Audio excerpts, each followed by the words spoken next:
Hello friends, स्वागत है आप सभी का हमारे यूट्यूब चैनल यूएलपी मैथ्स वर्ल्ड पर। तो यहाँ पर हम बीएससी और इंजीनियरिंग के लिए मैथमेटिक्स पढ़ा रहे थे आप लोगों को। तो हमने एक्सपेंशन ऑफ फंक्शन एंड किया और बताया था कि हम नेक्स्ट टर्न पर Rolle's theorem, Cauchy's mean value theorem या लैग्रेंजेस मीन वैल्यू थ्योरम, एलएमवीटी ये सब स्टार्ट करेंगे। तो आइए रोल्स थ्योरम से शुरुआत करते हैं। तो बात करते हैं रोल्स थ्योरम की। इसको रोले का प्रमेय हिंदी में बोलते हैं और कुछ लोग रोलीज थ्योरम भी बोलते हैं। तो यहाँ पर बात कर लेते हैं रोलीज थ्योरम। ये ऊपर दिखाई दे रहा है हमें? ठीक ठीक। तो इसमें कहा गया है कि मान लो हमारे पास कोई फंक्शन है जो कि एक इंटरवल में डिफाइन है। वो इंटरवल क्या है? ओपन इंटरवल ए बी, ओपन नहीं close. Let F X be a function in close interval A B and if, अब कुछ कंडीशन लिखाने जा रहे हैं, वो अगर सेटिस्फाई हो रही हो तो। And if f x is continuous in close interval a comma B,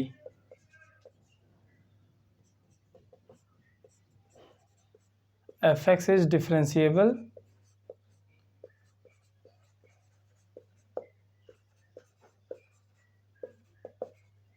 in open interval a comma b. And third क्या है? F a equals to f b. ठीक है, अगर ये हो रहा हो देन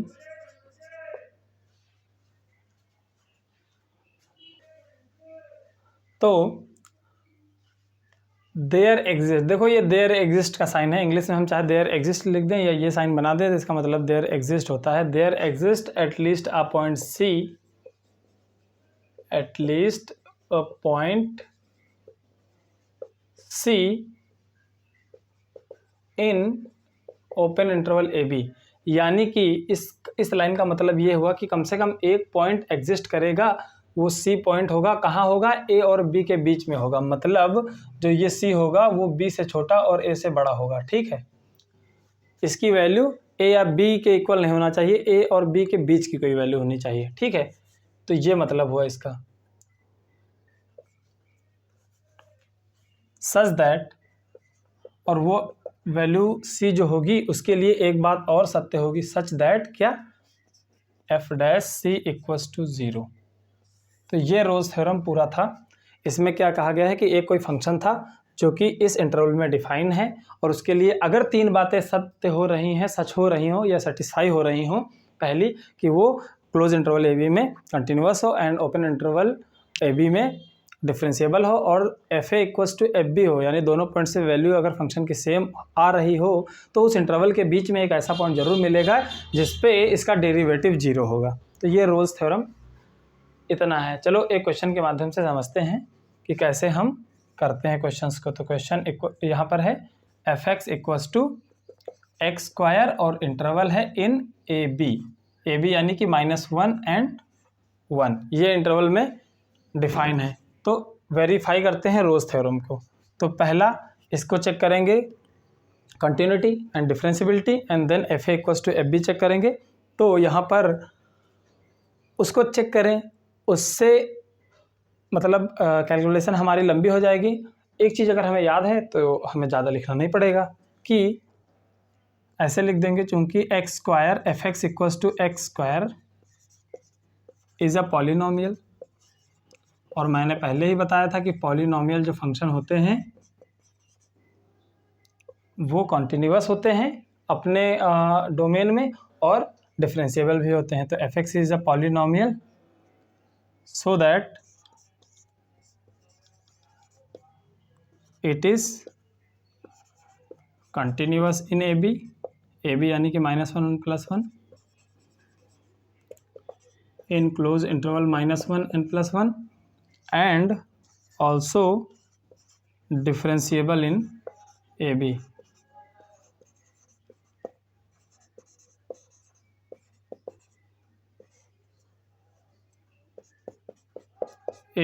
ठीक है, और हम वैल्यू देखते हैं f -1 पे -1 होल स्क्वायर इक्वल्स टू 1 और f प्लस 1 ये भी 1 स्क्वायर इक्वल्स टू 1। तो जो हमारे पास वैल्यू थी वो f minus 1 equals to f1 आ गया। तो यानी तीनों बातें जो थी वो इस क्वेश्चन में सेटिस्फाई हो गई। अगर तीनों बातें सेटिस्फाई हो जाती हैं तो then there exist a point C belongs to -1 and 1, मतलब C एक ऐसा पॉइंट होगा जो इन दोनों के बीच बिलोंग करेगा such that f dash C equals to 0 और f डैश C यानी f डैश निकालेंगे इसका डेरिवेटिव तो वो 2x हो जाएगा और x इक्वल्स टू C रखना है, ये 0 के बराबर होना चाहिए। तो हमारे पास जो C सॉल्व होके आया वो आया 0। और ये देखो 0 कहाँ बिलोंग करता है, -1 और 1 के बीच में होना चाहिए और वही हो रहा है कि 0 -1 और +1 के बीच की वैल्यू है। और इसीलिए हम लिखेंगे हेंस रोज थ्योरम वेरीफाइड।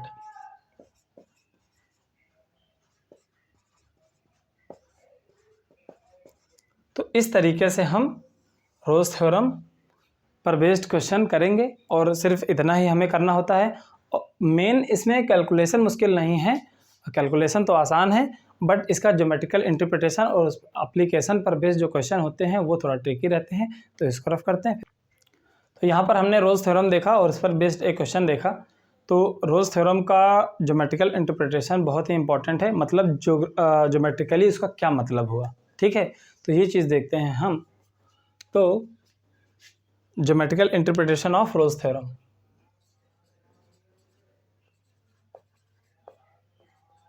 ज्योमेट्रिकल इंटरप्रिटेशन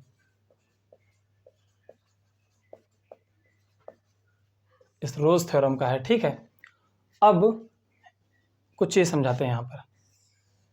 यहाँ पर मान लो हमारे पास कोई ग्राफ है ऐसे, ये y एक्सिस और ये हमारे पास x एक्सिस है। तो ये पॉइंट A है और ये पॉइंट B है।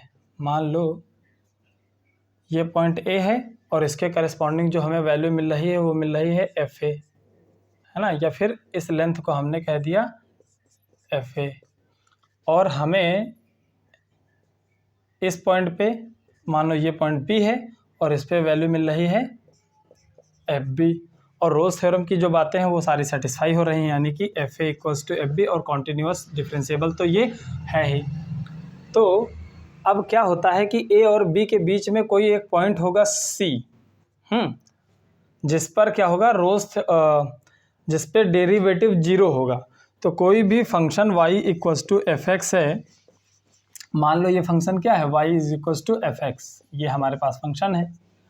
तो अगर इसका एक बार हम डेरिवेटिव निकालते हैं या डिफरेंशिएट करते हैं तो ये क्या आया, ये स्लोप आया कि नहीं आया। किसी फंक्शन को एक बार डिफरेंशिएट करने पर उसके स्लोप की इक्वेशन आती है, कोई पॉइंट रख दें तो स्लोप की वैल्यू आ जाती है उस पॉइंट पे।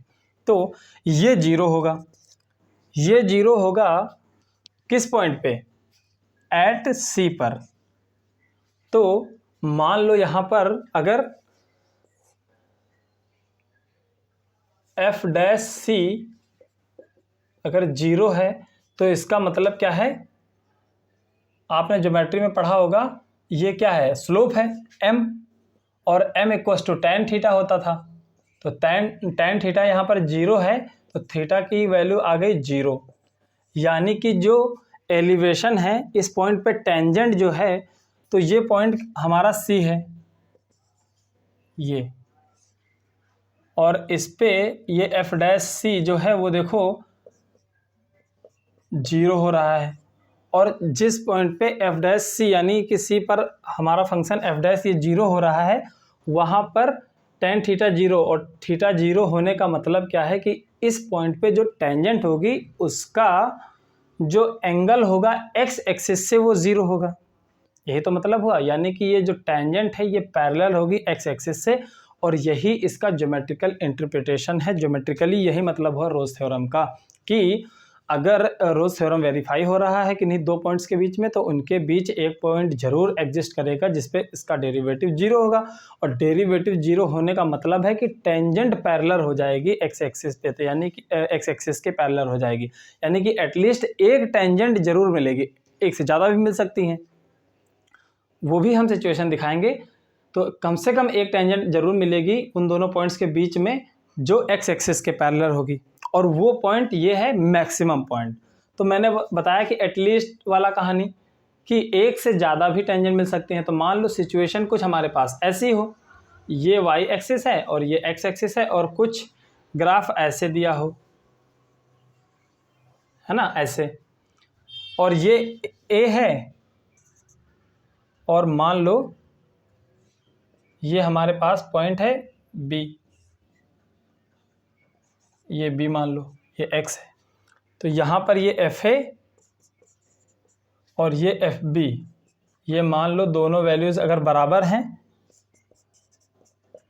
और बाकी ये फंक्शन कॉन्टिन्यूअस और डिफरेंशिएबल तो है ही, मान लो, तब जाके यहाँ पर कितने पॉइंट हैं, एक ये पॉइंट है जहाँ पर टेंजेंट पैरेलल होती नज़र आ रही है, एक ये पॉइंट है, एक ये पॉइंट है, और एक ये पॉइंट है, एक ये और एक ये, एक ये।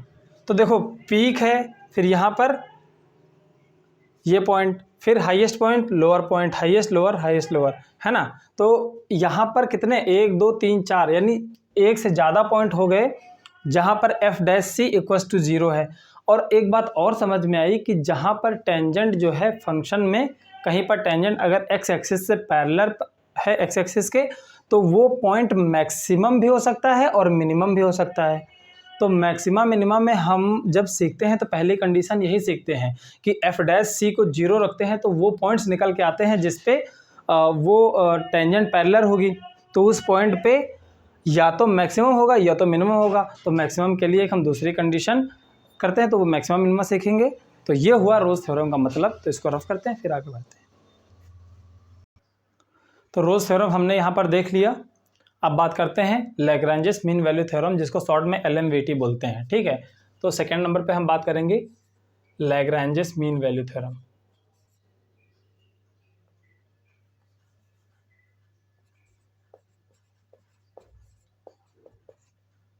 मीन वैल्यू थ्योरम,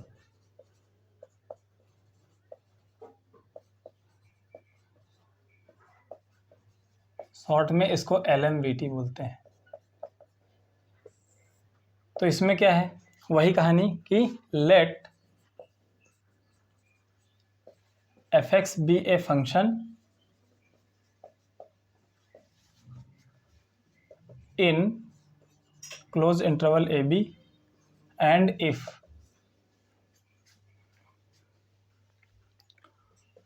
पहली condition fx is continuous in closed interval AB, and दूसरी condition fx is differentiable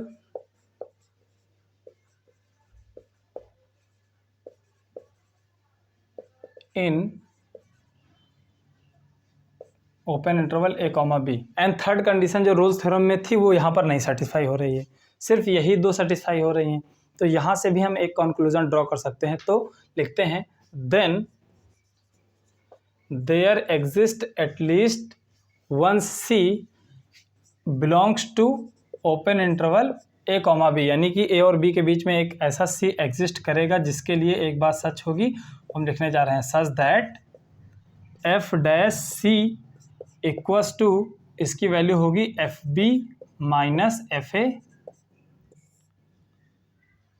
upon B minus A, ठीक है। तो ये इसमें होगा, और ये जो सी होगा वो सी बी से छोटा और ए से बड़ा होगा। तो चलो यहाँ पर हमने ये लैग्रेंजेस थ्योरम देखा। अब हम इस पर बेस्ड एक क्वेश्चन देख लेते हैं। तो क्वेश्चन में हमारे पास क्वेश्चन है fx equals to x minus 1, x minus 2, x minus 3 in 0,4। ठीक है, 0,4 हमारे पास इंटरवल है और इसमें हमें LMVT को वेरीफाई करना है या चेक करना है। तो यहाँ पर हम इसको देखते हैं। तो चलो सबसे पहले इसको हम डिफरेंशिएट कर लेते हैं। तो डिफरेंशिएट करने पर यह आएगा हमारे पास, क्या आएगा, इसको पहले मल्टीप्लाई करके देख लेते हैं। x² माइनस 3x प्लस 2, इसको x माइनस 3 अगर करेंगे तो आएगा x³ minus 3x² plus 2x minus 3x² plus 9x और माइनस 6। तो ये आ जाएगा x³ और 3 minus 6x² plus 11x minus 6। ठीक है, तो हमारे पास ये आया। तो fx क्या आ गया, x³ minus 6x² plus 11x minus 6। तो ये हमारे पास फंक्शन आ गया किस इंटरवल में, इन 0,4। ठीक है, तो अब हमें पता है कि fx पॉलिनोमियल है। क्योंकि fx इज पॉलिनोमियल, इसलिए चेक करने की जरूरत ही नहीं है, ये हमेशा। सो fx इज कॉन्टिन्यूअस, यहाँ पर CTS लिख रहे हैं, CTS का मतलब continuous, and CTS in close interval 0,4 and differentiable इन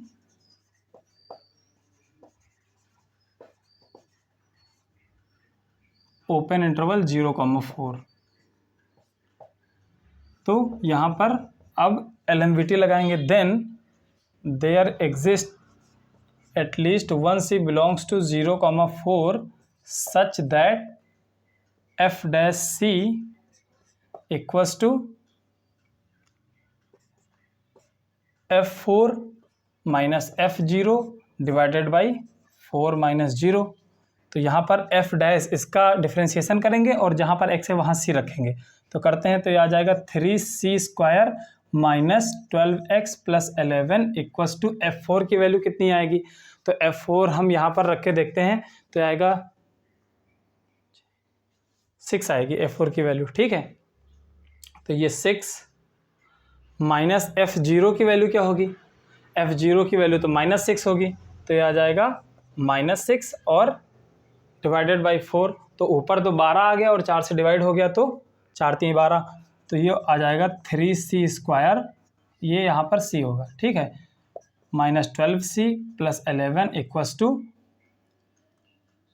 3। कितना आया।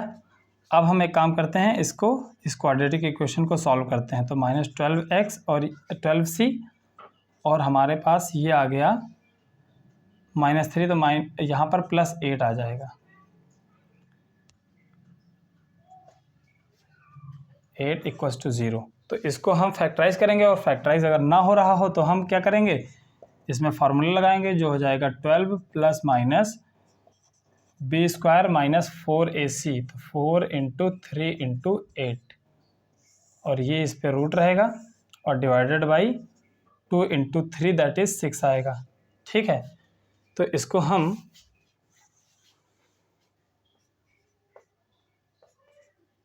यहाँ पे करते हैं। तो हमारे पास c कितना आ गया, 12 प्लस माइनस,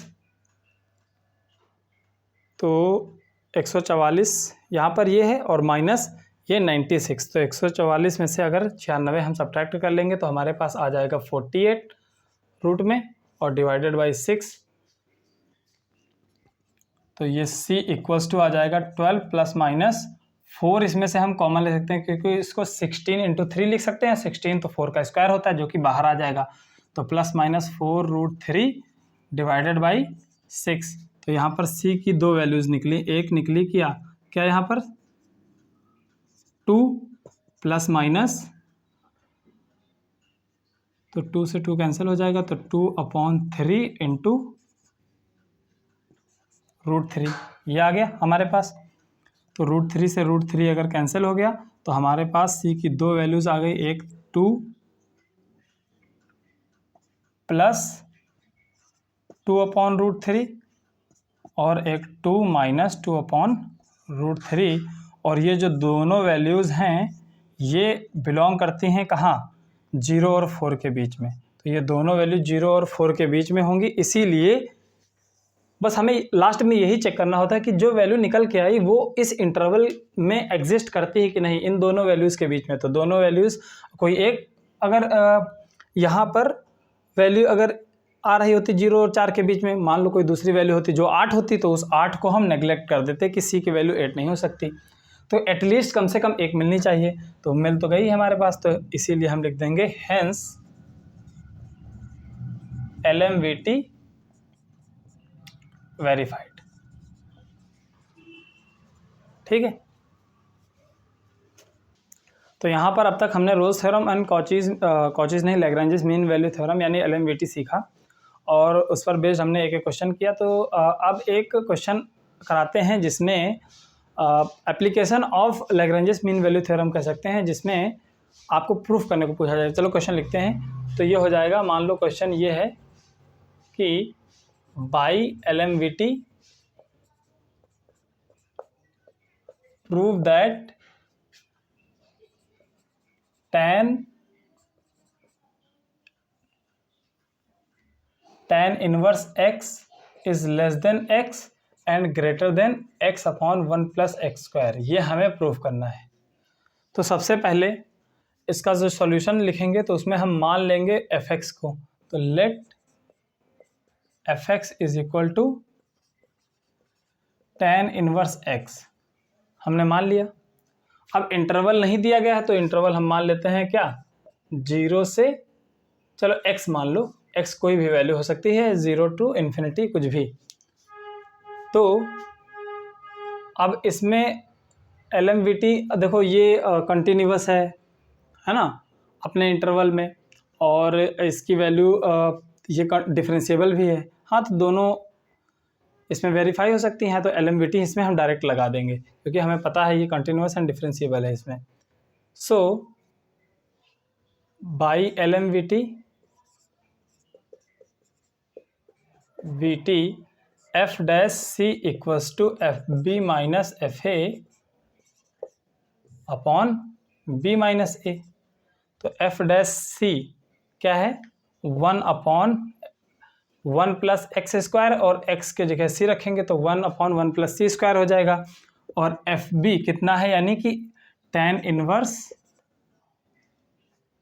0 टू x होगा ना, तो यहाँ पर होगा fx माइनस f0, तो fx माइनस f0 और यहाँ पर x माइनस 0 ये होगा। तो ये हो जाएगा tan inverse x minus f0 यानी tan इनवर्स 0, तो ये 0 और अपॉन x माइनस 0, तो x होता ही है। तो हमारे पास क्या आ गया, अब देखो क्रॉस मल्टीप्लाई करते हैं, क्रॉस मल्टीप्लाई नहीं करते हैं, इस x को इधर मल्टीप्लाई कर देते हैं। तो हमारे पास आ गया tan inverse x is equal to x upon 1 plus c square. अब एक चीज़ देखो कि ये c क्या है, 0 और x के बीच की वैल्यू है, तो ये जो c है वो क्या है, बिलोंग्स टू, या ऐसे लिख देते हैं कि c जो है वो x और 0 के बीच की वैल्यू है। अब बताओ इस इक्वेशन में इसको 1 मान लो। अब एक काम करते हैं, पुट c इक्वल्स टू 0, तो यानी कि अब हमने c को 0 रख दिया, यानी कि c जो वैल्यू थी उसको 0 कर दिया, यानी हमने वैल्यू छोटी कर दी। तो ये वैल्यू छोटी की हमने डिनोमिनेटर में, और डिनोमिनेटर में जब कोई चीज़ छोटा होता है तो ये वैल्यू बड़ी हो जाती है, यानी किसी के डिनोमिनेटर में अगर हम डिनोमिनेटर को कम करते जाएं तो वैल्यू वो बड़ी होती जाती है। तो 0 रखने पर अब ये चीज़ बड़ी हो गई, अब ये बड़ी हो गई, इसका मतलब ये छोटा हो गया। तो क्या tan इनवर्स x जो है वो अब छोटा हो गया जब c 0 रख दिया गया, तो 1x अपॉन 1 प्लस 0 से, क्योंकि c 0 है तो सिर्फ x, तो इक्वेशन नंबर 2 कह लो। ये चीज़ समझ में आई।